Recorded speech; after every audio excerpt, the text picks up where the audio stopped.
दिल टूटल बा दर्द होई त दारू लिया के पी ले हम कि अरे दिल टूटल बा दर्द होई त दारू लिया के पी ले हम कि सुन भोसरी जाता रे त जो हम महतो जी के लइका है बिना माले के हम जी ले हब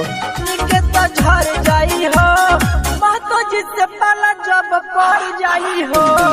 जोहर बाटे ना सकऊ कर जाई हो महतो जी से पाला जब पड़ जाई हो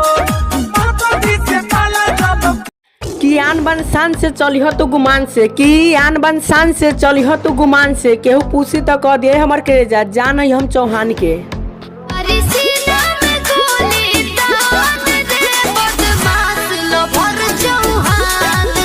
न लजाइले न शरमाइले नहीं देर आइले हम चौहान जी के बेटा है बेटा हमरा से दुश्मनी न त बिना सिलीले बास गरिया में घुसाइला